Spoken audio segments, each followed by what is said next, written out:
E aí galera, Rodolfo Negri aqui. Hoje a gente vai falar da passagem do modelo geocêntrico para o heliocêntrico, explicar por que teve tanta resistência com o modelo heliocêntrico, principalmente pela Igreja Católica. Eu vou tentar não focar muito em aspectos que já são bem conhecidos e já são discutidos em quase qualquer vídeo que tem aí na internet ou que a gente aprende na escola. Vou falar de aspectos tão centrais quantos, mas que muitas vezes são desconhecidos. Por exemplo, você sabia que o Kepler tem contribuições até tão importantes quanto as suas leis das órbitas? Por exemplo, que a órbita é elíptica, ele tem contribuições até mais importantes que essa para a história da astronomia, da física.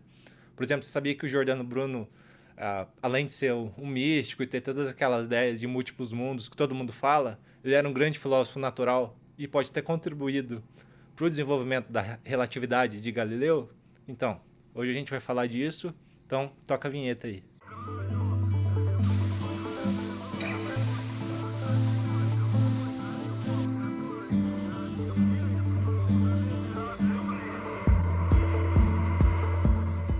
A nossa história vai começar no que ficou depois conhecido como Baixa Idade Média, em torno ali do século XI, começa a nossa história.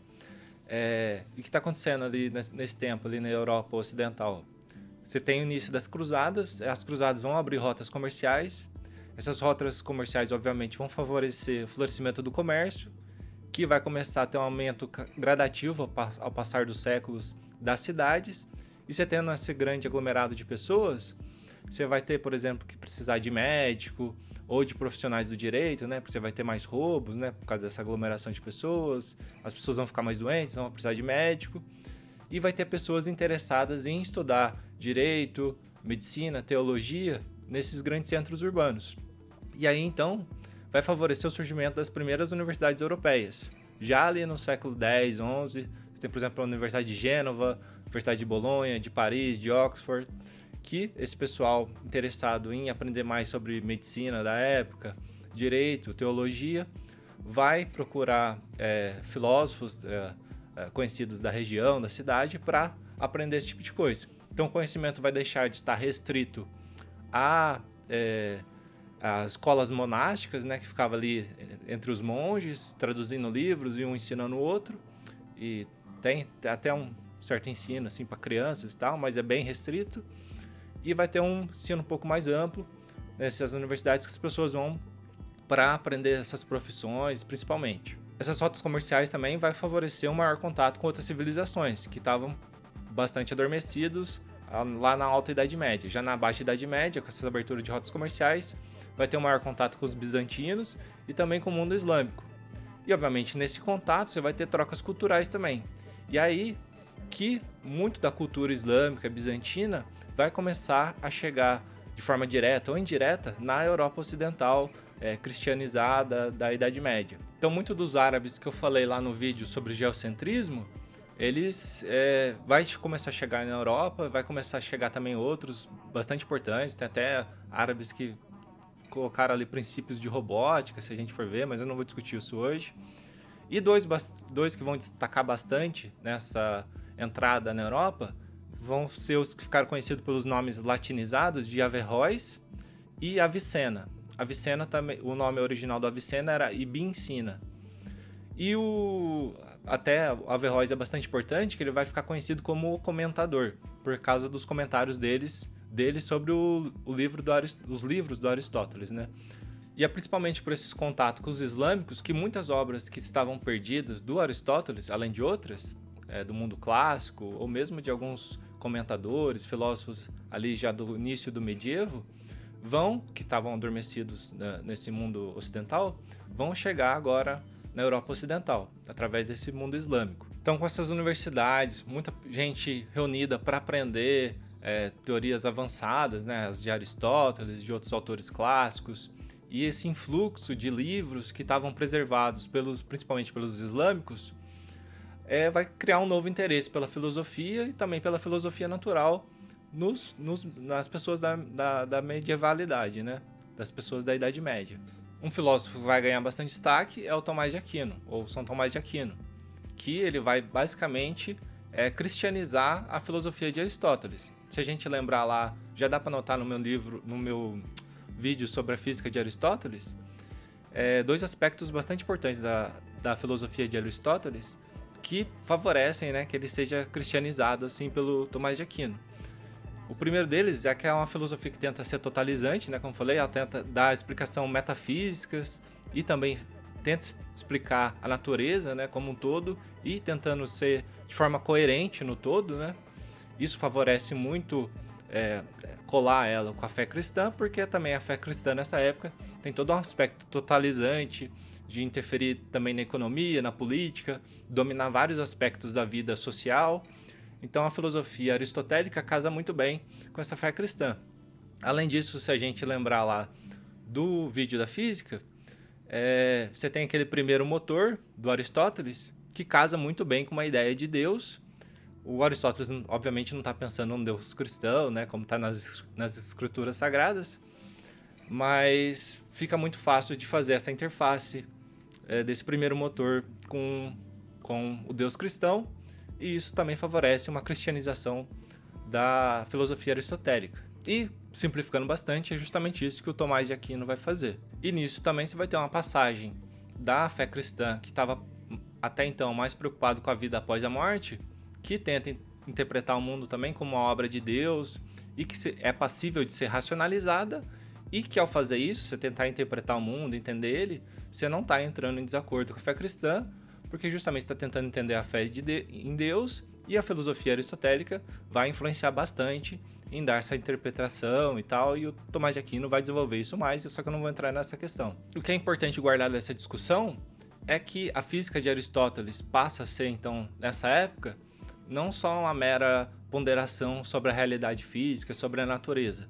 Como a filosofia de Aristóteles está toda conectada e tem esse aspecto totalizante, e o Tomás de Aquino vai cristianizar isso, como eu falei, sem entrar em detalhes, quando você ataca aspectos da física aristotélica, você está também batendo em pilares que vão dar sustentação ou argumentos para toda a metafísica do Aristóteles, que tem a influência na fé cristã.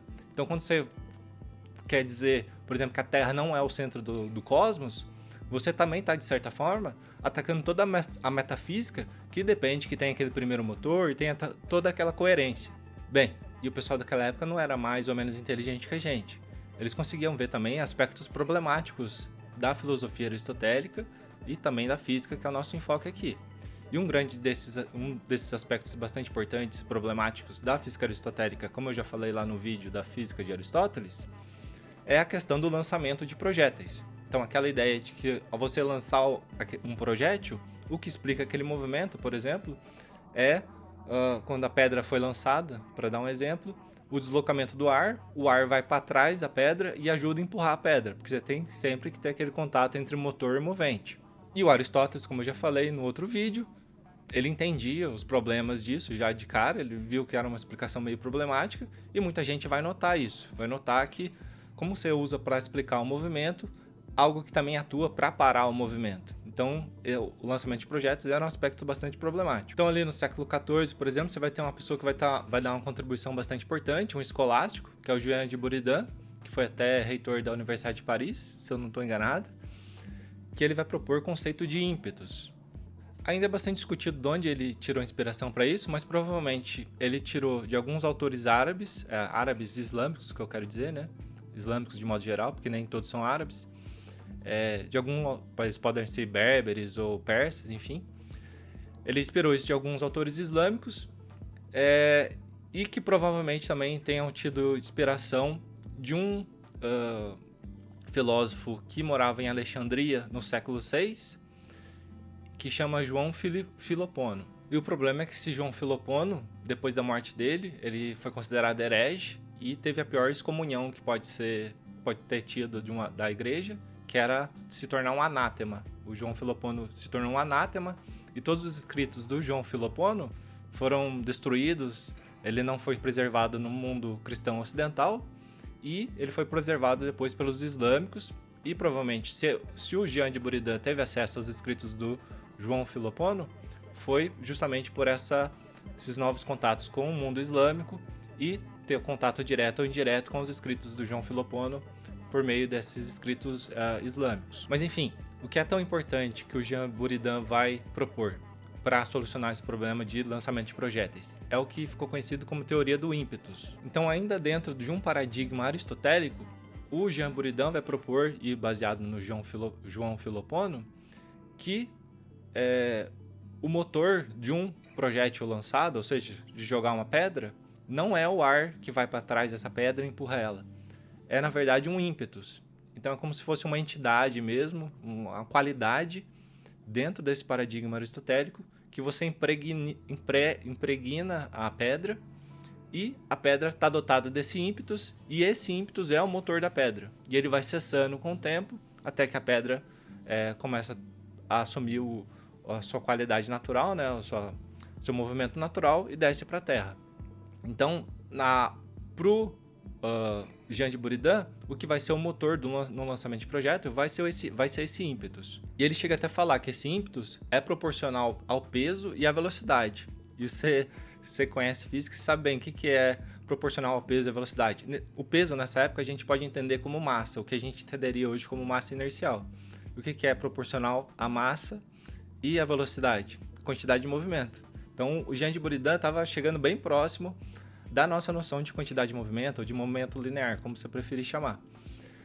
Só que ainda estava nesse paradigma aristotélico, que esse ímpetus é uma qualidade que você impregna a pedra, e aquilo é o motor aristotélico que está movimentando aquela pedra. Esse passo do Jean de Buridan é um passo muito importante em direção ao conceito de inércia. Depois dele vai vir um discípulo dele, ficou conhecido como Oresme. Ali até tem contribuições bastante importantes além dessa, que ele, por exemplo, propôs você graficar quantidades. Então, o que o Descartes vai fazer ali no século XVII, o Oresme pode ser a raiz, né, dessas ideias, né, de fazer gráficos e colocar ali eixos e tal.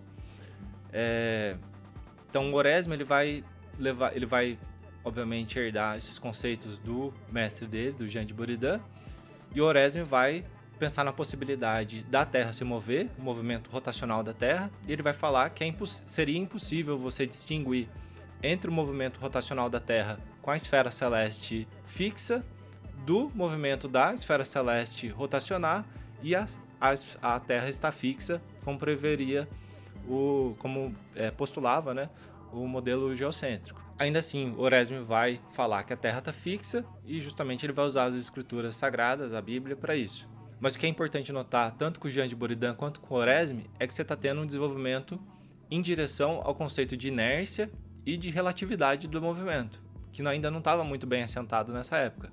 E eles estão dando passos importantes nessa direção. Outro que vai dar um passo bastante importante nessa direção é o Giordano Bruno. Todo mundo coloca como um místico, um transcendental, que pensava em múltiplos mundos, que teve visões. Isso era verdade, isso era bastante importante na visão de mundo dele. Só que, além disso, ele era um grande filósofo natural.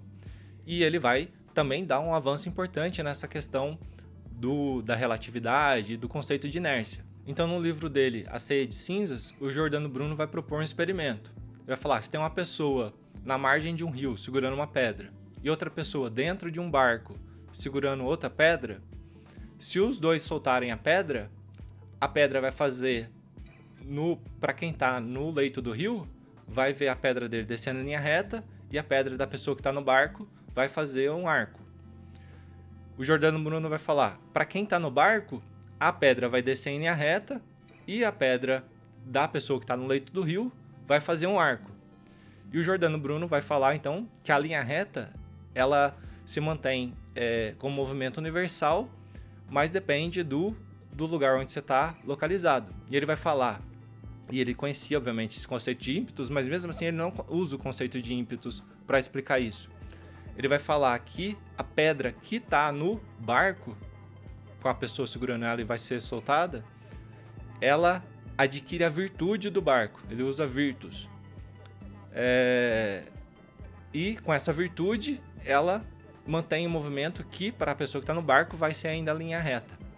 Ela vai manter essa... E ele vai falar que tudo está no barco tem essa virtude.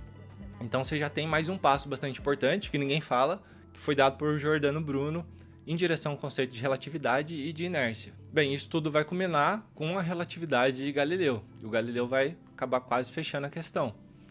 O Galileu não cita nenhum desses outros autores, mas é improvável que ele não conhecia todas essas obras, se não de forma direta, ao menos de forma indireta, e que tenham exercido alguma influência sobre ele. E ele vai também usar um exemplo do barco, aquele exemplo famoso do barco dele, que ele vai falar da relatividade, que ele vai falar, se você está dentro de um barco e você está na cabine desse barco, está com todas as janelas fechadas.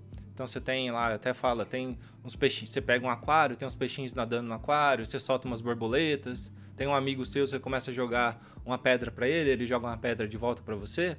Você está dentro dessa cabine de barco, tá as janelas fechadas e fazendo tudo isso acontecendo ao mesmo tempo, ele vai falar que não tem nenhum experimento que você possa fazer dentro dessa cabine que indique se o barco está parado ou se ele está se movendo uniformemente, com velocidade constante. E é esse justamente o conceito de relatividade galileana. E é até bastante interessante você ver as cartas do Galileu, que eu até brinco com meus amigos, que eu falo que o Galileu é um dos maiores lacradores que já existiu. Toda a oportunidade de lacrar, ele tentava lacrar.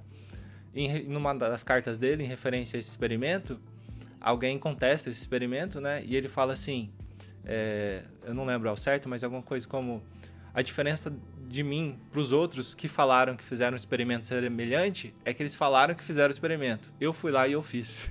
E com todas essas discussões de relatividade e chegando no conceito de inércia, você está preparado para propor que a Terra, como o Oresme já tinha levantado a bola, que a Terra pode se mover sim e simplesmente não está todo mundo voando de um lado para o outro, que era um dos grandes argumentos utilizados pelas pessoas que se opunham ao geocentrismo. Então, esse argumento é bastante fundamental, porque vai começar a derrubar aquela noção de, tipo, a Terra tem que estar fixa, porque se ela se movesse, ia estar todo mundo caindo de um lado para o outro, voando, os passarinhos ia de um lado para o outro tudo andar totalmente doido, se atirasse uma bola de canhão para o leste, ia cair numa distância diferente se atirasse ela para o oeste. Então, esse conceito que foi desenvolvendo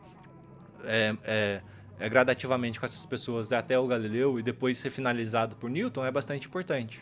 E, obviamente, só o conceito em si não vai favorecer propor o heliocentrismo, né? Vai ter que ter alguém para falar em voz alta defendendo o heliocentrismo. E essa pessoa, como todo mundo fala, eu não vou discutir muito disso porque já tem muito material sobre, é o Copérnico.